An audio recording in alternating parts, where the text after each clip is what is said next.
Yo, yo, yo, welcome to another edition of the Geeky Bros podcast. I'm your boy Tactix. Yo, it's just Darcy. And this is Big Geek Umar. How y'all doing today? Good, man, good. I'm loving the Darcy, man. I'm trying to think about it, you know? Every week we talk about how this, and I try to move by it. But I might make no big deal about it. The tax over here is just like, It's my favorite part of the show, man. The only thing I watch, the only segment, bro. 5 seconds in and I get my fix. All right, I'm done. Click off. Wow. That's only what she said. Yeah. Well, all right, Umar, what is on the agenda for today, sir? All right. Well, we've got another big set of geeky news that came out in the last week. So we're going to be covering that right now. So first bit was that, honestly, I don't even know what's going on with Spider-Man 3 at this point. Because, Jesus, we've gotten Willem Dafoe to come back as Green Goblin. And also Thomas Hayden Church to come back as Sandman. Oh, that I didn't hear. Damn. Are they going to get the other Goblin from the Amazing Spider-Man universe while they're at it, you know, and have him be the son or something? They already have Electro in there. Might as well throw in that one too. Or Topher Grace as Venom. Or that too. Honestly, I don't know what's happening at this point. I'm trying not to get worried because I got worried with Civil War and look how well that turned out. But at the same time, Civil War was done by the Russo brothers. Who's doing Spider-Man 3? Good question. Darcy. Yes, my man. You got worried for Civil War? Dude, there was way too much happening in the news. We got Black Panther, we got Spider-Man, we got all the Avengers in there, and also we got Zemo and all that sort of stuff. And I'm like, how are they going to fit this into a movie? And this is before all I had seen was Winter Soldier by this point. I didn't know what the Russo brothers were fully capable of. So, untitled Spider-Man sequel 2021 by IMDb. I'm just qualifying that this is sounds like the right thing. Director is John Watts. So the same one who's been doing the last 2 Spider-Man films. Yeah. So, I mean, who's writing it? It's a good question. I clicked into John Watts. 1 second. Sure. The writers are Steve Ditko, Stan Lee, based on, and then 2 more credits. Okay. No, based on these so Stan Ditko is based on Marvel Comics. Stan Lee based on, so those aren't the ones obviously writing it. And then Chris McKenna, and Eric Summers. This sounds familiar. I'm worried of another Avengers 2 from happening. Yeah, Age of Ultron. Yeah, that have you guys even seen Age of Ultron since seeing it the first time? The parts of it, yeah. Same with me. So the writers are the same 2 writers who worked on the last 2 Spider-Man films and Ant-Man and the Wasp. And if this matters, Jumanji, Welcome to the Jungle. But I mean, the point being, they're not bad movies. No, but the point being here is that the director and the writers from the last 2 Spider-Man films are continuing into the third. So we're not having a completely brand new team here. We got the same leaders at the helm. Okay. This is like a therapy session right now. Well, nonetheless, I will say that I am not as worried as I was with Civil War because I have a little bit more faith in what the MCU has been doing. But yeah, this does feel really overstuffed. So I'm as long as it's if it goes down the way of Into the Spider-Verse, I'm good. Or Civil War, just one of those directions, let it work in that direction, I will be good. I just don't want to fuck up. But this does lead into another piece of news that also came out, was that so Sony and Marvel have agreed to extend the Tom Holland Spider-Man into the MCU for more than just this third film. Originally, this was going to be the last film. And you can tell by the way they were going about it that they were like, we're going to go big. Yeah. Apparently, it was good enough to get Sony to be like, yo, I'm okay with you doing a couple more movies. I'm sure for a period of time there, it was all about money. and as it always is. And since Sony have some level of change of leadership related to the movies at some point in the last few years. Yeah, I feel something happened with Sony. I feel like at the beginning of the Spider-Man time frame coming in, like between Civil War and now, I feel like there's been some changes of leadership and mindset. So I'm sure that played a factor in terms of getting this all the way through. But yeah, at this point, especially with what there sounds like they're doing, jump on board the money train. T, how are you feeling about this Spider-Man film? I'm reserving judgment until I see a trailer, but it does seem like they're compacting a lot of shit in there. And I mean, I'd be curious to know how long the runtime is going to be. Probably like 2.5 hours. Yeah, I feel like we need 3. Yeah, because it's like, I mean, Endgame. Yeah, I mean, there's many different ways that they can approach this. I mean, it depends on how they're going to be using all these characters. Like, is it going to be just like is time travel going to be, well, not so much time travel, but like, is there going to be like a split in universe, like where it's like he's only meeting the other Spider-Man for a short duration of time, or are they going to do it the way that they did it with Into the Spider-Verse, where like all of these characters are prevalent to the overall storyline? I think Benedict, I know for sure that Doctor Strange in the Multiverse is related to Spider-Man. So either he's going to be in it, or he's in it. Okay, yeah. So I'm looking at IMDb right now. So far, we have Tom Holland, Zendaya, Alfred. I'm not gonna say his last name. Benedict Cumberbatch, Marissa Tomei, Jacob Nedley, Jimmy Fox, and Tony, who plays Flash Thompson. Like, these are the characters that at least are on IMDb for now. So, wait, hold on. Wasn't Flash Thompson in the first Spider-Man Joe Magliano? Yeah, but we're talking about the kid version of Flash Thompson. I'm just saying it would be kind of funny if Joe Magliano came back. Yeah, I don't think we need him. Actually, I heard that the entire cast of the train from Spider-Man 2, where the train that he stopped, the entire cast is actually rumored to be coming back. The people on the train? Yep. It's not really a big deal for me. I don't even remember the people. You know what? It's interesting about that fact, though. So one, it could be like, oh yeah, we're extras and we love Spider-Man, blah, blah, blah. Cool. That's the one thing, which is like, yeah, whatever. But the other thing could be, what if the Spider-Verse moment that we get, that version of Peter Parker and Spider-Man, is they steal him out of that moment. So like it rewrites that because that, like, why would they come back? Oh, okay. If whatever it is that captures them, you know, like when the Spider-Verse, you see all like the trains and stuff flying around. Yeah.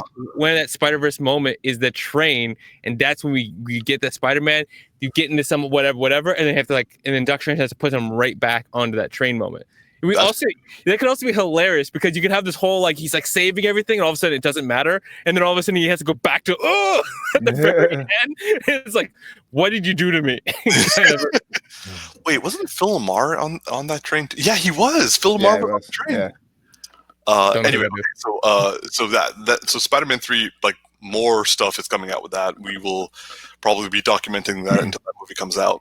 Phil Umar was the voice of Green Lantern. Yes, he was. He was also on Mad TV. Justice League. Oh, facts. Yes, and he was on Mad TV. I feel like he did something. Wasn't he Static Shock too? Oh yeah, I think he was. Yeah. You'll get Phil Umar in the Static Shock movie. As the dad. As the dad. That's what I'm saying. Static Shock. Let's go. Yeah, I'm still waiting to hear more from that. DC needs to DC has to step up. In terms of additional news, Daredevil is now not only going to be in Spider-Man 3, but he's also going to be in She-Hulk. Yeah, wait, hold on. Is Daredevil confirmed in Spider-Man 3? He's confirmed? He's confirmed. Oh, is it Charlie Cox specifically too? Yes, it's Charlie Cox. As Yes, okay, you just said that. Okay, but I'm just like, no, but as Daredevil or as Matt Murdock? No. You could just be the lawyer version. Yeah, he could just be the lawyer. I want to know if he's actually going to suit up. Okay, that I don't know. Yeah. Umar's like, well, they're the same person. It's like, no. If all we get is a blind lawyer, which is still amazing, it's not what we came for. Yeah. But hold up. If Matt Murdock only shows up as Charlie Cox Murdoch only shows up as Peter Parker's lawyer while dealing with all like his entire secret being like released to the public, I will have a wet dream in that movie theater. Okay, I am not sitting anywhere near to you. Like, first of all, you're awake. I don't know why you're dreaming. He's gonna sedate himself and then. Yeah.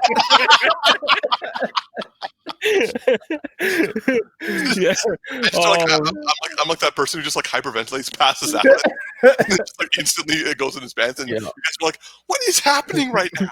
You know what though? If Like, why theaters is the floor sticky? Yeah. Oh, they're always sticky in a movie theater. Yeah. He's just like creep in there. No, but if the theater still exists at that point, I'm gonna be thankful for social distancing because like you know, bro, we at least 1 seat apart, bro. At least 1 seat apart. All right, you already told me on the podcast. But also some additional news for She-Hulk. We've also found out that on top with Abomination, as Tactix had brought up last time, but also Liv Tyler is rumored or very heavily implied to be attached to She-Hulk and will replace her father's role in the comics as Red Hulk. Well, actually, that's not true. Betty Ross did actually become a Red She-Hulk. So if they just keep her as like Red Hulk and take out the whole General Ross portion of it, she may like still. Anyway, nonetheless, she's gonna be red. So what's the deal with the Red Hulk? Is it an evil version of? So General Ross, who is the guy who was in Civil War, who was William Hurt. Was it William Hurt? Yeah. He just wanted to get back at he wanted to take down the Hulk, so he turned himself into the Red Hulk, and then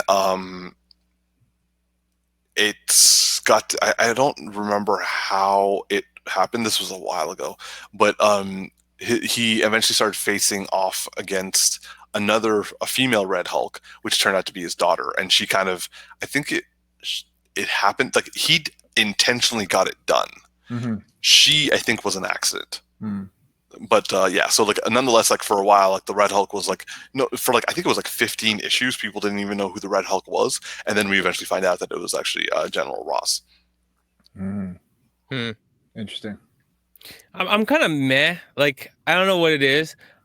Right now, I feel like a Liv Tyler hater for some stupid reason because I'm like, I don't know. I just like I see the scenes from that film recently because I was watching some breakdown 3D animation stuff, whatever, and I saw scenes from the Hulk, like all the versions of the Hulk, and I see her performance, and I think of her. Wasn't she in like an Armageddon? Wasn't she like the love interest for Armageddon?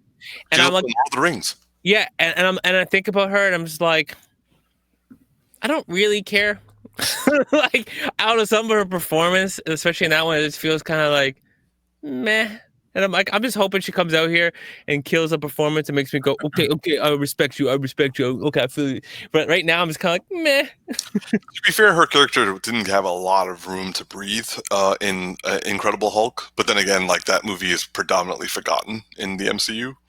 Yeah, I purposely forget it. Basically, once Mark Ruffalo came in, I was like, okay. It was like erased everything. Like saw him show up in the Avengers. Like, all right, I'm sold. Good. Like, move forward. How about you, T? Are you a Incredible Hulk / Liv Tyler fan or hater? Yeah, I'm mad too, man. The only movie I recall that I've seen her in is Armageddon. Other than that, like, what's she been doing? Like, where's she at? You know my views on Lord of the Rings already. Oh, you said Lord of the Rings. I think I said procreating. Like, bro. Probably that too. I think she did that too. I wasn't there for that, so yeah. We definitely didn't get to see a video of that. We're all right with that. No need. All right. Well, so other pieces of information that has recently come out also is that Henry Cavill. This is going to make you happy, Darcy. Henry Cavill has apparently signed on to be Superman for 3 more movies. Yeah. You know how I feel about me some Henry Cavill, okay? I know. I made it awkward. No, tell us how you really feel, Darcy. I'm a fan. That's how I feel. I'm a fan, okay? No. I like Henry Cavill as Man of Steel. I actually still to this day enjoy Man of Steel. Out of all the DC movies, it is from Zack Snyder. It is his best DC movie, and I know for a lot of people that's not saying much, but it's still his best because it's the most cohesive. I will actually agree with that. And for me, like I don't know, like it's just like there's aspects of that really got me. I love the fact that it was like nonstop fighting for half the film. I enjoyed that. I always wanted a superhero film that, like, you know, you get a lot of these superhero films growing up, and you get like, you wait for the fight and you get like 10 minutes, but you gotta wait 2 hours and 20 minutes. This movie get halfway, you're like, and the rest is fighting. I'm like, cool. It's totally action porn, and I wanted it. Like, but yeah, and overall, I like his performance. His performance is stuck inside of a myriad of other problems. So I'm excited to see him under the helm of somebody else who can do much better things with the writing and the directing, and even maybe like some of the visuals perspective. But maybe not too much. There's some good stuff that Zack Snyder does there. But he can actually expand and do more of a show. Like, I love him in The Witcher, and I'm like, this guy's got range. So like, just like let him use it, you know. Yeah, so you know how I feel about Batman in the Justice League, how they did him dirty, right? Yeah. I feel like they also did my man Henry Cavill dirty as well, because this man got one movie to himself, and then they introduced Batman, which I liked, but it was like, okay, well, where's the Man of Steel 2? Didn't get Man of Steel 2. They killed him off in Batman v Superman. And then they came out with Justice League. And then they finally got the character right. And then Justice League almost tanked the entire franchise. And now they're lucky and fortunate enough to be getting a Zack Snyder version. And now, we have him signed on for 3 more films. Not Zack Snyder, but Henry Cavill. I love the snack Snyder, because I'm like, nah, man, it's a feast. Whatever you give me, it's heavy carbs. Okay, true. Actually, but yeah, no, I'm excited because I think the way he ended up being in terms of his character in Justice League, I felt like they finally got the character right, and they had the intention of making him make a smooth transition to being what we got of him in Justice League, but obviously we almost didn't get that chance. We only saw a small glimpse of like Superman in his full essence, right? And now that he's getting a 3-picture deal, we'll finally get to see that kind of unravel a little bit more, which I'm excited for, because as much as I love Batman, I have an appreciation for Superman as well. So of course. Well, this actually leads quite nicely to another bit of news. We found out that the Justice League mini series that Zack Snyder is putting back together, it's gonna be R-rated because apparently Batman's gonna drop some F-bombs. Yeah, I mean, I don't think that it's necessary for there to be profanity per se. Nope. If it's rated R because it's like it resembles the graphic novels in the sense that the violence is more on par, then it's fine. But if it's just being rated R just for the sake of like using F-bombs, and I feel like that's just dumb. I don't need Batman to say fuck and shit and all this other stuff, right? Like an ass. And yeah. It's definitely not needed. I wait to see what he does, because I mean, if there was like a ridiculously hard battle that Batman is barely surviving, and in the middle of it cusses and it's appropriate for the moment, cool. But I wouldn't want to hear about it in advance like we already have, you know what I mean? Like if it's just like literally like, like this is gonna be a random example, but like, when Spider-Man and Homecoming had the building fall on him and he had to push himself out from underneath the building, so a Batman level kind of thing like that. Like I'm thinking of Hush when he got like taken out when he had his when he was like swinging between the buildings and got taken out and he fell and like hit a bunch of stuff and broke ribs and went unconscious. Like if you hit like a bunch of stuff on the way down and he says the F-bomb, like cool, but you definitely don't need to announce that he's going to say that because now it just sounds like it's a big deal when it's really not a big deal. It's just in the context, it makes total sense. I feel like they're going to go over the top with this. Just the fact that they had to announce that Batman's going to be dropping F-bombs. I'm like, oh, here we go. Yeah. It's just going to be over the top and excessive. And I feel like that is going to be very distracting for me personally, because I don't You know, I mean, Umar, you would know more than anyone here, but does he swear excessively in the comics? Not really. Like I'm assuming that like in recent comics when things are like and things have been really fucked up for him. Mhm. So like yeah, he would probably say stuff then, but Mhm. like that's usually when he's in the thick of something and like he's like get the fuck down or like oh shit or this shit is driving me crazy or get your shit together like stuff like that. See, even that, like, I guess because I'm not an avid comic reader, I just, it's hard for me to wrap my head around the fact that Batman would like curse so much. But like again, this is like one page in like 30 comics. You know what's fucked up? I'm more used to Batman killing a motherfucker than him swearing. That's crazy to me. Like, I'd be more comfortable seeing that than him saying the F word. So the fact that Batman like blew someone up, you're just like, okay. Yeah, it's just like, oh, okay, cool. Just another day. What if when he blew the guy up, he's like, "Oh fuck." Yeah, then that just throws me off. You see like the uncut version of what's oh my gosh, I'm forgetting his name, but the original Batman like 1989 version. Oh, by Uh, the yeah, like Keaton in that moment where he like blows a guy up, but it's like the original version is like, he doesn't like play it off like he smiles. He like the original version is like, oh fuck. That was back. That was back call. That was back call. Or you remember in Batman Forever when he's leaving Nicole Kidman's place and like he walks off and then he has that big giant smile. I almost imagined that him like using that smile when he's like blowing that guy up. Like he leaves, he turns around, he doesn't even look back behind him. He just has that smile, that nice grin. He's like, "Oh shit," and then he walks off. Oh man! But by the way, I want to circle back on the Henry Cavill the new films for 1 second. There's one thing I really want to see that I think would be amazing, and Henry Cavill is the kind of actor who can deliver it. A great moment is especially in these three films because we have three films, so I better get this in one of them. I want to see something on the emotional level of the comic strip where Superman sits on the edge of a building with a guy who's thinking of committing suicide and has that conversation with him and sits with him like till like the sun goes down kind of a deal. And I'm not saying I want to see that scene because like you don't want to work that in. And something like that, and that's I'm with you on that, Darce. That's what I've been waiting for. I want heart like to go with everything else. Like some of my favorite like Zack Snyder Man of Steel scenes is like that whole fight in that town in front of the Sears and the bank. Like I love that whole moment. But I want a mix of the battle with the heart as well. So like I'm saying like the things I see Umar's face. Like, the things I like that Zack Snyder did, you know, there's some moments that are great and then there's, you know, there's other stuff, you know. Okay, question before we move on. Yeah. And good point, Darcy. I agree with you. I want to see that too. But what villains do you want to see in all three movies? From his rogues gallery.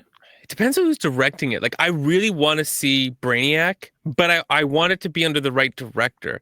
And I want it to be horror-esque because I feel like if it's just a battle of power, right? And it's just action oriented, that it won't necessarily get across the terror of it. I feel like the whole idea of Brainiac and what he does, like most of the time when you see like the Justice League versions, it's very like it's cartoon, so they make it very light. But I think if you bring it to an adult perspective, that should be dark. Like that the moment that he like sits over a giant part of the planet and is like attacking and what he does, I think it should be crazy. That's what I'm gonna throw out. Me personally, I would say I want to see Parasite. I don't like Parasite. Why not? I just like this whole like consumes everybody's power and then gets more powerful. I get like the psychological battle that it brings, but I just feel like I don't know. It feels easy in terms of like the way that like it's not an easy thing, but it's just I don't know. Something about it means it's just easy writing.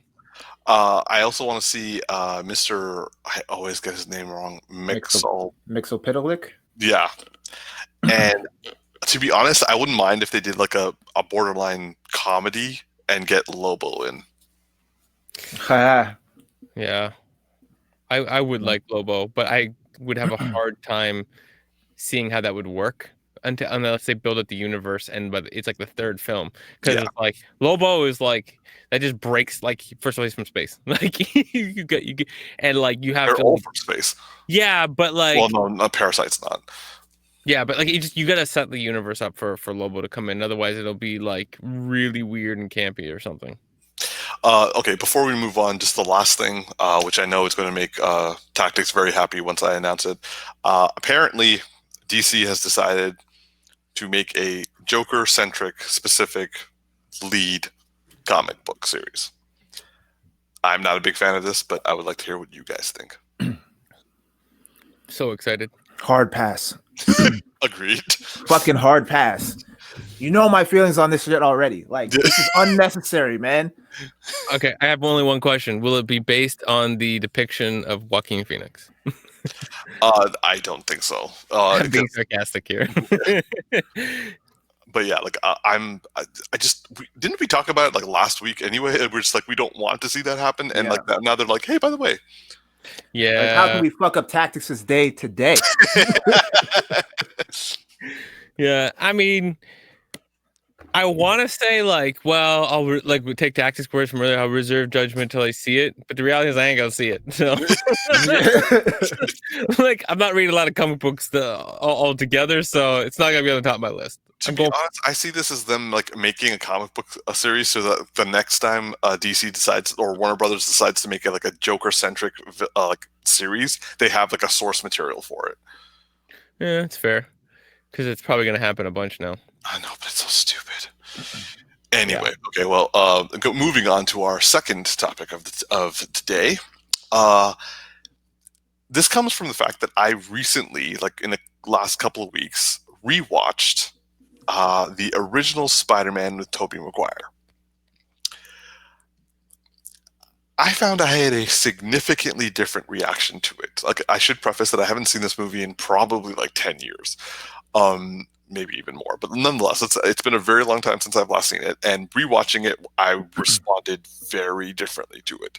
So, I wanted to ask Darcy, Tactix, has there been a classic film, superhero, sci-fi, or fantasy, or just like general set, like a classic film that you've recently rewatched that you loved when it first came out, but now you're just like, ugh? So I agree with you, Umar. Rewatching Spider-Man, that's a hard watch because it's comparable to the Power Rangers in terms of the aesthetics. I was like, oh man, this but when I like back in the day when it first came out and you saw that trailer, and this was like pre-YouTube. YouTube wasn't even a thing back then, so you couldn't even just go and look on trailers. You had to go to the movie theater and watch trailers for the first time. So, or watch TV and then see them on like via commercials, right? So when I saw that trailer, oh my gosh, I flipped my lid, bro. But then now when you go back and you watch it, it's like it doesn't age well in terms of the aesthetics. Like I find it hard, like because was bad. The Green Goblin, that whole getup was supposed to be like military. It was for the military or whatever. I'm like, no military soldier would you wear that shit. Like that's not that's not inconspicuous at all. Like it's like, what were they thinking? Because even if he painted it green, that thing is still stupid. Yeah, it's dumb as hell. But what are you camouflaging at? Like a St. Party's parade? Yeah, right? But also, actually, what's funny is that he actually blended in at that the Unity Fair when I was like, yeah, he just looks like a regular balloon animal right now. Spider-Man 2 is pretty solid though. I haven't rewatched that yet, so like I'm really, because like honestly, like so watching that film, it felt like watching a Power Rangers film, not just in like graphics, not just in like action sequences, but also like in like costumes, but also in dialogue. Oh my god, the dialogue is terrible. It was like it's like reading one of those like 1960s 70s comic, and it's like, oh, I will defeat you, Batman. No, we must stop him. That's what the dialogue was, and like Mary Jane was screaming every 5 seconds. I'm like, what's happening right now? I just remember that one line: "Nice suit. Did your mommy make it for you?" Oh my lord! What, bro? Yo, I'm with you. Like, so when I rewatched like Spider-Man, I feel the same way. Though I'm of the weird camp where like if you were when you were a kid and you rated Spider-Man like a hard 10, Yeah. I always rated it like a 7.5 to an 8. And it wasn't like it was like overall bad or anything like that, because obviously it's a good rating.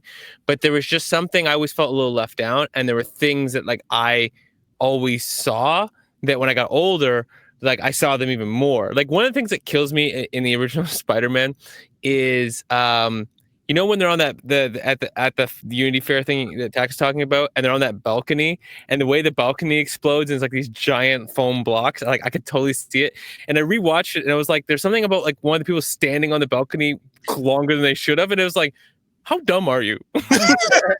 like there was like explosions or something, and then the person's like just standing there, and then it falls. Like, oh no! It's like, man, I would have been gone. Like, why are you still there? I think it was Mary Jane or something like that. Like, she's only like around for way too long.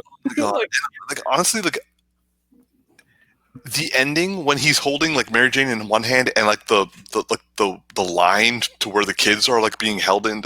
I'm like, how does the physics of this work? Because like I don't see where the other. It just looks like it's attached to the rope he's holding, and I'm just like, how does this work? But by the way, on a note of other old classic films that you called out, so the original Power Rangers movie, it's a movie that I've wanted to go back and rewatch forever, and not because I think it's good, because I don't really remember it that well, but it was something about like the costumes stood out to me so much as being so different than the show that I was like, oh, these are so cool, and I've been dying to go rewatch it just to find out how poorly it's aged in my head compared to like reality. So that's one I'm gonna have to Google it right now. Like I got with like Ivan Ooze or some shit, right? Yeah. Yo, I haven't seen that in years, man. I wouldn't mind going back and revisiting that too. Actually, I'm down for that too. We should probably make a night of it. Yeah, yo, I'm down for that. down for that. So yeah, have either of you guys watched an old film that you've like recently rewatched? Yes, I have. The Matrix. Holy, does that movie hold up still, man? Like even more so now, because like Really? I was talking to a client of mine, and he's like 16 and he's never watched The Matrix before. So I was like telling him about it, and we were having a discussion about it, and I told him that initially it's a movie that you have to watch again, because if you've only seen it once and you've only seen it from like when I watched it for the first time, and when I saw the trailer, I was enamored by the spectacle of it, like the special effects and the martial arts and everything. And you're watching it for that aspect. And like a lot of the dialogue, at least for me anyway, kind of went over my head. I was still really invested in the storyline and just thinking of it based off of like a surface level, right? Yeah. But more so I was focused on, like I said, the spectacle of it and whatnot. But then going back and rewatching it, and like in the state that I'm in now, in terms of like me being more spiritual and whatnot, and a philosophy, and just getting more into philosophy, watching that movie back, and like, you know, I am already familiar with the special effects. Like I'm like, you know, we've seen so many great things come after that. So that, like, you know, when you go back and you watch, you're like, oh, this is cool. But you know, we've been there, done that kind of thing, and now you're watching it with a different lens, and you're getting more enthralled in the storyline. And now it's like I'm asking so many different questions. I'm like, shit, man, like what happened here? What happened here? Oh, like back when I watched Reloaded. And I was like, with the scene with the architect when he meets him for the first time, and he's talking all this like mumbo jumbo jargon. Like I didn't understand what he was saying initially. I was just like, this guy's just throwing around a lot of big words just to sound intelligent. But like now, he was technically still. Yeah, but like I get where he's going now, in the sense of like with Neo, it was all about, like in the beginning in the first movie, it was all about him not believing in fate. He wanted to make his own decision. Like he wanted the ability to have a choice, right? But then in Reloaded, it was all about like when he went and met the French guy, it was like, no, like, you know, it's fate that brought you here, and it's the whole cause and effect thing. And regardless of whatever you choose, fate is always going to lead you to causality. Right. And so it was all about that. Well, it makes you question, like, well, what's really real? Is it really like, do we really have the freedom of choice, or is everything just based off of cause and effect and, you know, and fate in a sense? So it makes you really think about like philosophy on a deeper level. And yeah, that movie just holds up, and like I loved it, man. I love say what you will about Reloaded, special effects weren't all that great, but the storyline as a whole, just oh man, I watched all three of them in a row, and I was just like, shit, I man. definitely need to do that. I only watched Matrix once again. This was probably like 2-3 years ago. The first one's still the best, right? Like, and it could be its own standalone movie. If it ended there, it'd be perfect. But you know, the other one just kind of adds another element to it and makes you really think, right? And so, I love it, man. Before I go, Darcy, what did you think of The Matrix? Or have you rewatched The Matrix? I haven't watched it in like 15 years, bro. I probably haven't watched it since Tactix Client was like created. Yeah, bro, you gotta watch it, man. Rewatch it. I would do want to rewatch it because I want to take a step up from the movie I recently rewatched. I watched a couple of them now. I've been thinking about it hard. One is and it was actually overall good. This is the better of the ones, Underworld, but there were some rough points that did not age. Like overall world building was really cool, but there's some stuff where it's like, first off, their relationship. I'm like, I was watching it like when I was a kid, I was like, oh yeah, the tension. Oh, blah, blah. I'm like older. I'm like, bro, there's no setup for this relationship.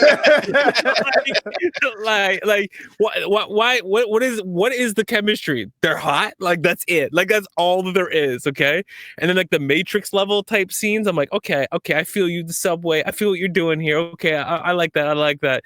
And then there's one scene that just drives me insane. I think I talked about this previously, but it's like.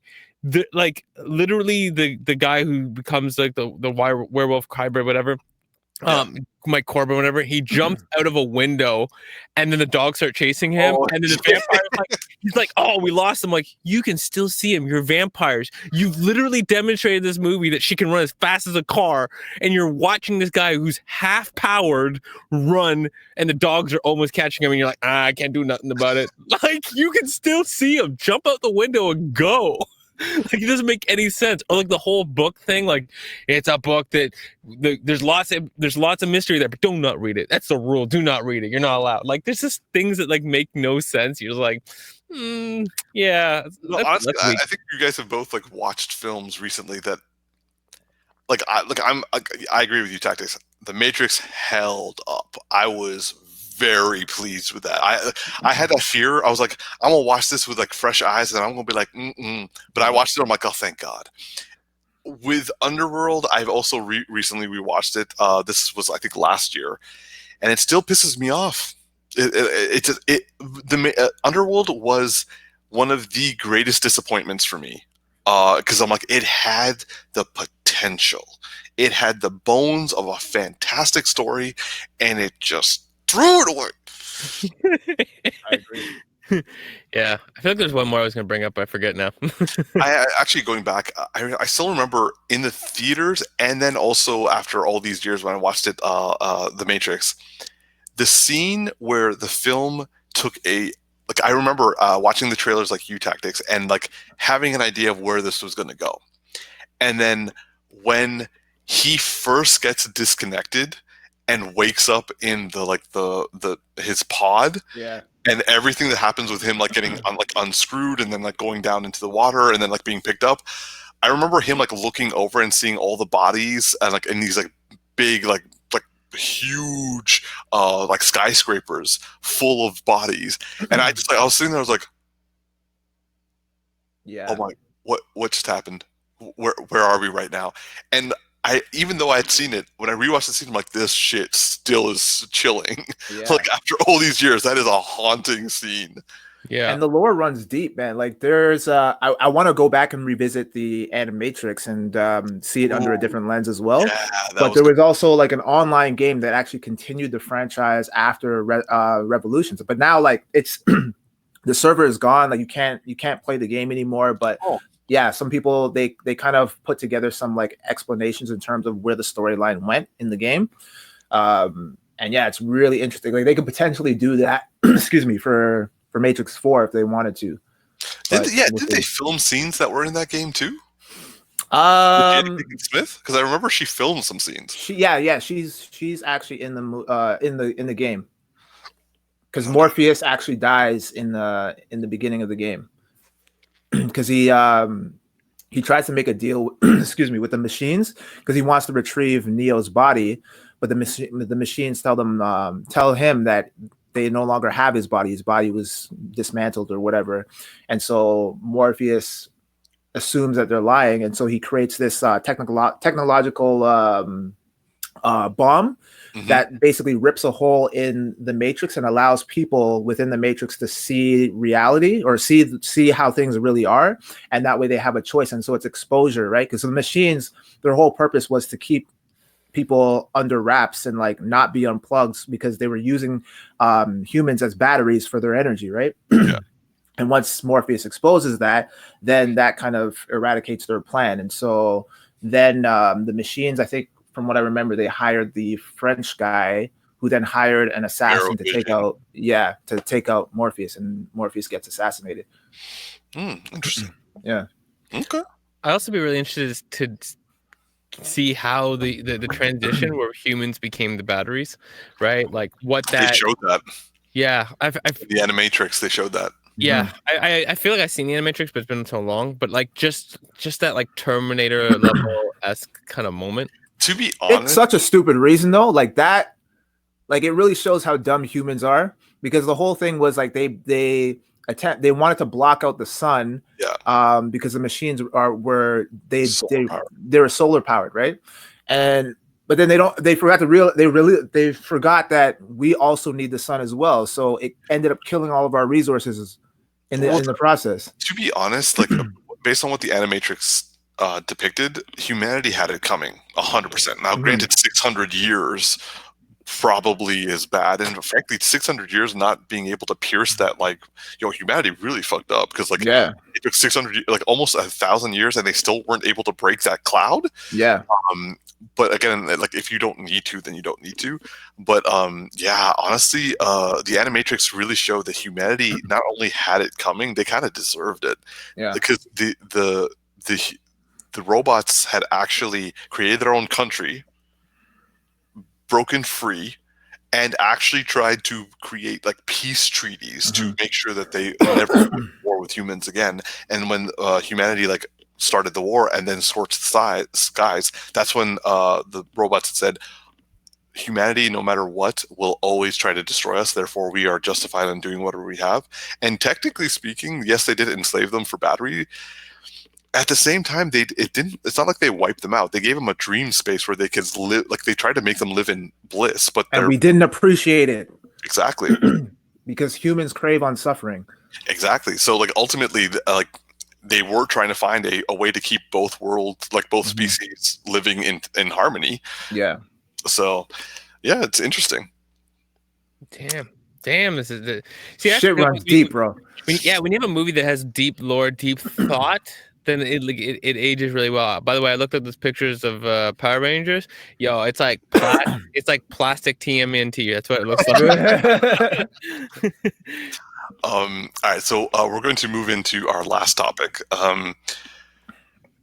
This, I will say, so we have one fan that has been watching the podcast, and he has suggested this topic for us to discuss.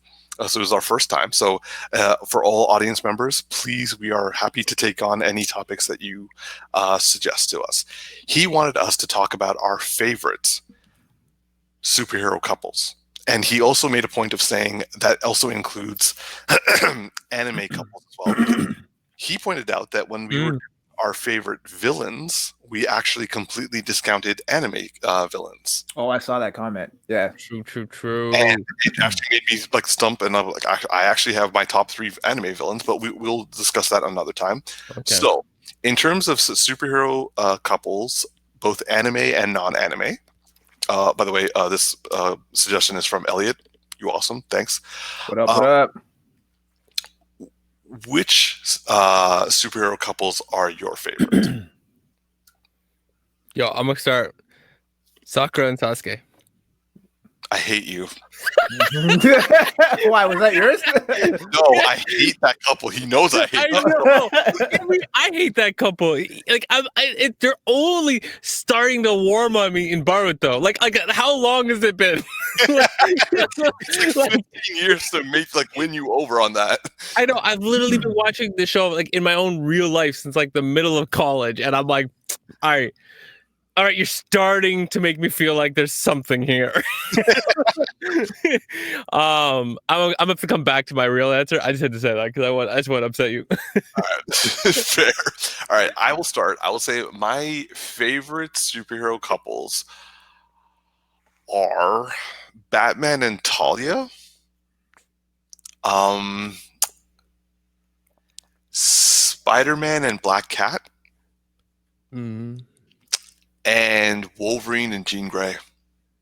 I don't like that dynamic at all. Wolverine and Jean Grey is like my X-Men version of Sakura and Sasuke. I'm trying to think if there's any other anime. I gotta say, I was a huge fan of Naruto and Hinata. Hinata. Thank you. Yeah. That was a beautiful love story, and I actually one that back completed. that.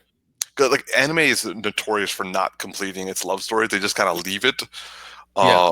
But yeah, so like Naruto and Hinata I always loved those. But yeah, so those are mine. Do you guys have any you want to throw out there? Yeah, okay, I'll go next. Attacks like he's like struggling over there.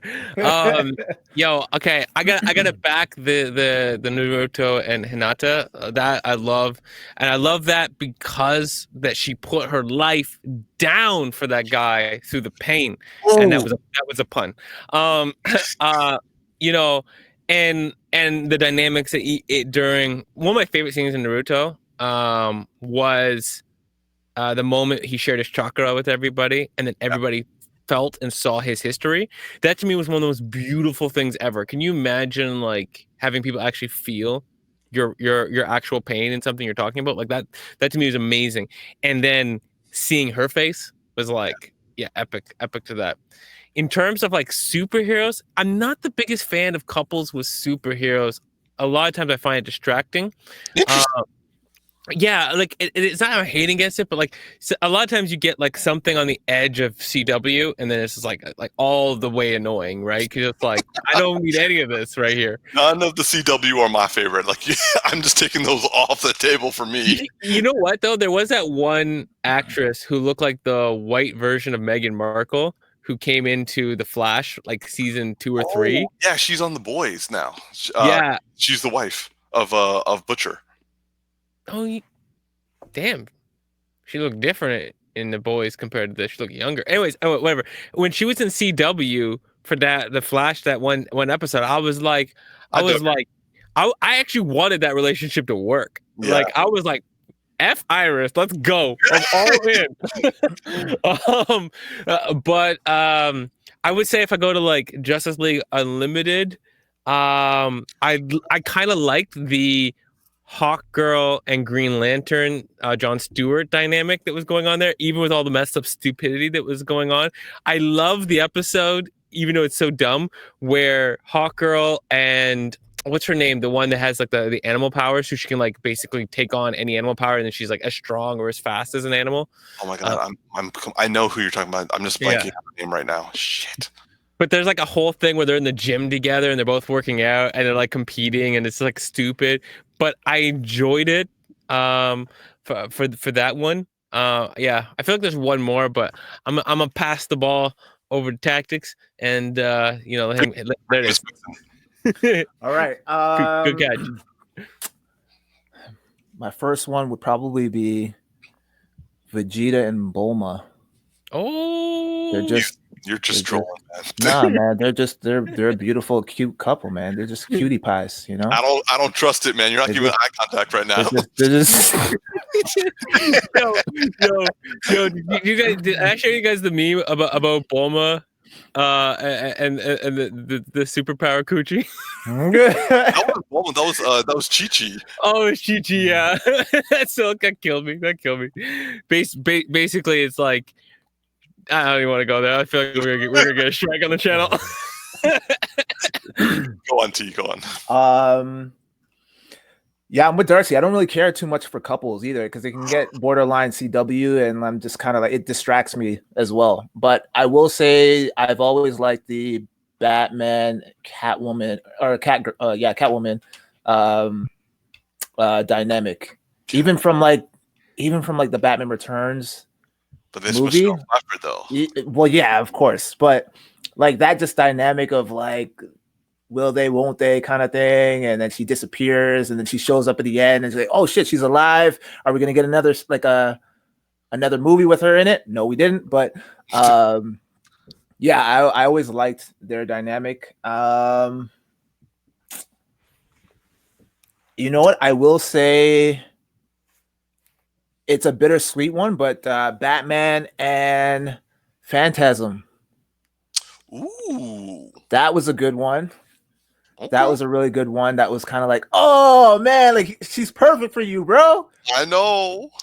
And then I guess my last one would probably be shit, man. I don't know. Yo, I got my third one. I can save you for 2 seconds. All right. Wally and Artemis. Wally. Oh, okay. Young Justice. Oh, okay. Oh, actually, I just that reminded me of well, actually, now it's reminded me of two. So unfortunately, it did happen in Young Justice, but like not the way I would like. I actually liked the comic version of Tim Drake and Cassandra, like Cassie, who was Wonder Girl. Those two were actually kind of dynamic, but I like the version where like Superboy and Wonder Girl were actually dating, and then Superboy died.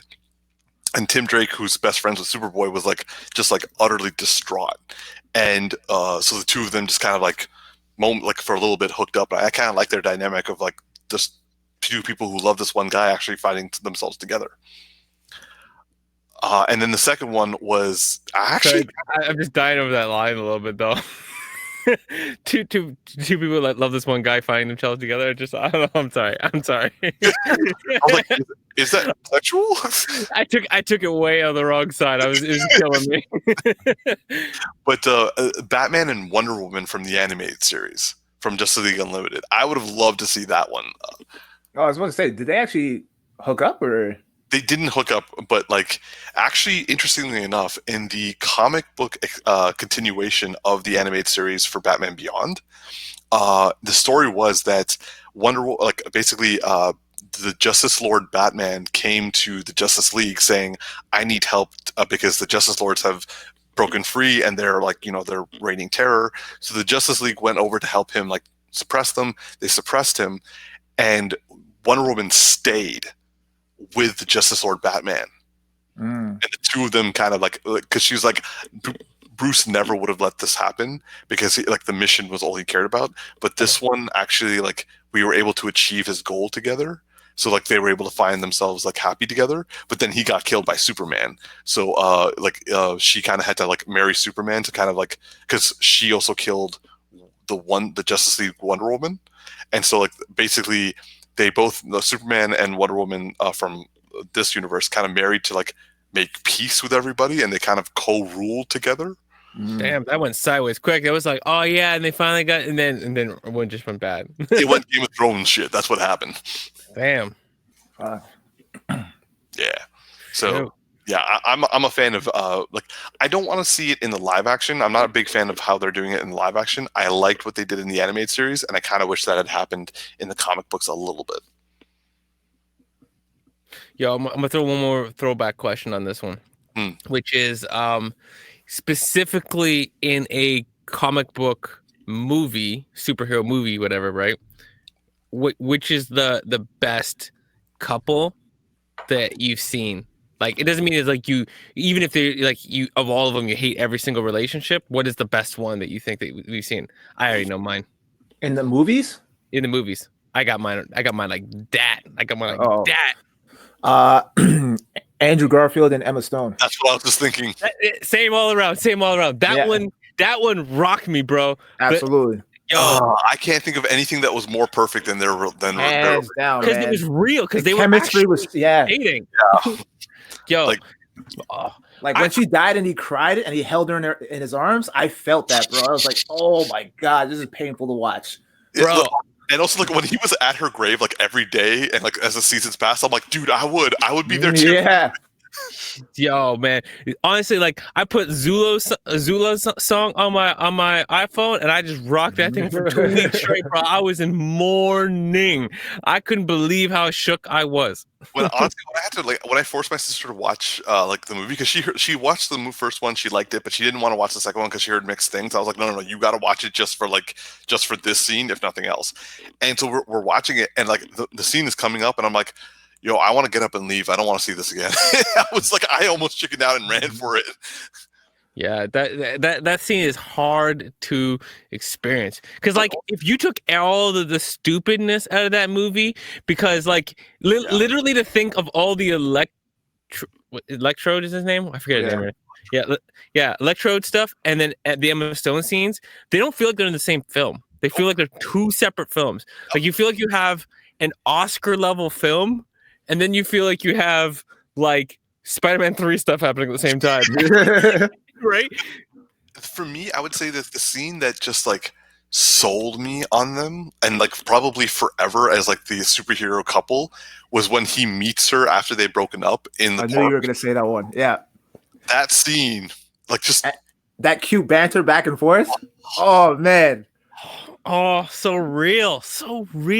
Honestly, that film, if they had just focused on their relationship, the continuation of the failing of the promise to her dead father, and you introduce only one villain, don't make it the Jamie Foxx villain. It's too big, too comical. I would say focus on the Goblin's creation and leading up to that controversy. You could still have that death scene and just had some dynamic that happened between them. I'm just saying because it's like it kind of worked. You just need something that's logical, like to build in. You could have spent way more time building up the Goblin and their dynamic and their history. Because the only reason I choose that villain, because the Rhino is garbage, right? Jamie Foxx's villain, you have to introduce a lot of stuff, and it's not super grounded. Whereas the rest of the film is so grounded that if you just focus on the Goblin character and you spent time building their backstory instead of it being exposition, like you remember when we used to do this stuff, where if they'd filmed some kids, and built in that history, you could have built a really good, solid, slower, grounded film. It would have felt like maybe as slow as an origin film, but you would have been focusing on the relationship, the issue of the promise, the issue of this friend, and you have the third thing that they did film is the stuff related to his father still being alive when he meets him at the graveyard, right? So you could do all three of those things. That would have been very complex, very layered, very like deep and rich, and you just kept out the other two villains and just layered something in to hint at them coming in the third film, and boom, there you go. That you would have had an amazing Spider-Man 3, and we would have been having very different conversations. Here's how I would have done it. I agree with you, Darcy. I would have kept the Rhino, done him a little bit better, but just have him be like a small little like villain that you like a throwaway villain, right? I hear that. And then you focus on the Green Goblin for a duration of the movie. You build on that because there was a lot of layers there that you could have worked into, right? And like going back into the backstory of how they met and what happened when he left and blah blah blah and all that shit. Have that same that dynamic between him and Gwen Stacy and them breaking up and getting back together. Will they? Won't they? Kind of thing. And then you could set up Electro for the end and for like going into a third movie kind of thing. That's how I would have done it. Yeah, no, I'm with you on that one. Like honestly, like I'm, and like I think before the two of them, I really like the Michael Keaton and Michelle Pfeiffer relationship because like as much as I enjoyed the Nolan stuff, his romances weren't really great. And like even with like I liked Catwoman, but like that just kind of like happened at the end. For me, ultimately, like yeah, none of the movies ever like none of the Mary Janes, none of that. Like, yeah, it's like those two, Andrew Garfield and Emma Stone, forever. Oscars for me right there. Yeah. All right. Well, that will conclude today's episode. I'm your boy Tactix. Yo, just Darcy here. And this is Big Geek Umar. Like and subscribe, everyone. Live long and prosper, and thank you.